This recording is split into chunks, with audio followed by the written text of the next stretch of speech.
ಹೇಳಿದ ಹಾಗೆ ನನಗೆ ಆ್ಯಕ್ಚುಲಿ ನರೇಶನ್ ಸ್ವಲ್ಪ ಡಿಫ್ರೆಂಟ್ ಆಗಾಯಿತು. ಯೂಶಲಿ ಈ ಒಂದು 15 ವರ್ಷ ಸಿನಿಮಾ ಇಂಡಸ್ಟ್ರಿಯಲ್ಲಿ ಇದ್ದು ಯೂಶಲಿ ನರೇಶನ್ಸ್ ಫೇಸ್ ಟು ಫೇಸ್ ಆಗುತ್ತೆ. ಇವ್ರು ಮಾತ್ರ ನನಗೆ ಆಡಿಯೋ ಕೇಳಿಸ್ತಿದ್ರು. ನಾನು ಫಸ್ಟ್ ಟೈಮ್ ನನ್ನ ಲೈಫಲ್ಲಿ ನಾನು ಆಡಿಯೋ ನರೇಶನ್ ಕೇಳಿಸಿದ್ದೆ. ಸೊ ಅಲ್ಲಿಂದಾನೇ ನನಗೆ ಡಿಫ್ರೆಂಟ್ ಆಗಿದೆಯಲ್ಲ ಅಂತ ಅನಿಸ್ತು. ಆ್ಯಂಡ್ ಮೋಸ್ಟ್ ಇಂಪಾರ್ಟೆಂಟ್ಲಿ ನನಗೆ ಮಂಜುನಾಥ್ ಸರ್ದು ಪ್ಯಾಷನ್ ಫಾರ್ ಸಿನಿಮಾ ಕಾಣ್ತು. ತುಂಬ ಪ್ರೀತಿಯಿಂದ ಸಿನಿಮಾ ಮಾಡ್ತಾರೆ. ಆ್ಯಂಡ್ ಆ ಥರ ಒಂದು ಟೀಮ್ ಜೊತೆ ಕೆಲಸ ಮಾಡಬೇಕಾದ್ರೆ ನನಗೆ ಬೋರ್ ಆಗಿದೆಯಲ್ಲ. I'm excited, sir. Most importantly, ನನಗೆ ಕೊಲಾಬ್ರೇಟ್ ಮಾಡೋದು ಬಹಳ ಇಷ್ಟ. ನಾನು ಕಲ್ತ್ಕೊಳ್ತೀನಿ ತುಂಬ ಆ ಪ್ರಾಸೆಸಲ್ಲಿ. ಸೊ ಹಾಗಾಗಿ I expecting that process. Pramod sir ನನಗೆ is a very good friend.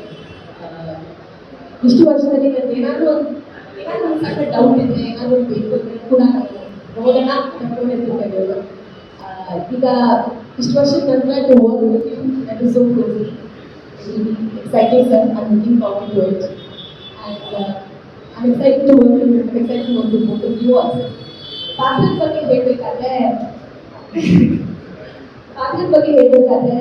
ಮತ್ತೆ ತುಂಬ 40 ಕ್ಯಾರೆಕ್ಟರ್ಸ್ ಮಾಡಿರ್ತೀನಿ ಅಪ್ರಾಕ್ಸಿಮೇಟ್ಲಿ ಈ ತನಕ. ಆಗಿದೆಯಲ್ಲ ಅಪ್ರಾಕ್ಸಿಮೇಟ್ಲಿ 40 ಕ್ಯಾರೆಕ್ಟರ್ಸ್ ಮಾಡಿರ್ತೀನಿ. ಆ್ಯಂಡ್ ಅದೆಲ್ಲಕ್ಕಿಂತ ತುಂಬ ಮತ್ತೆ ಡಿಫ್ರೆಂಟ್ ಆಗಿದೆ. ಇನ್ನೂ ಬೇರೆ ನಾನು ಡಿಫ್ರೆಂಟ್ ಆಗಿ ಬರಿಬೋದಾ ಅಂತ ನಾನು ಯೋಚನೆ ಮಾಡ್ತಾ ಕೂತಿರ್ಬೇಕಾದ್ರೆ ಒಂದಿಷ್ಟು ಸಿನಿಮಾಗಳು ಬರ್ತಾ ಇದೆ. ನನ್ನಲ್ಲಿ ಒಂದು 66 ಇವತ್ತು ಬ್ರಿಟಿಷ್ ಡೇ ಪ್ರಮೋದ ನಾನು ಹೇಳ್ಬೋದು ಒಂದೆಲ್ಲ ಬಿಟ್ಟು ವಯಸ್ಸು ಆಗ್ತಾ ಒಳ್ಳೊಳ್ಳೆ ಕ್ಯಾರೆಕ್ಟರ್ಸ್ ಬರ್ತಾ ಹೋಗ್ತದೆ. ಸೊ ನನಗೆ ತಲೆ ಅನಿಸ್ತಾ ಇದೆ.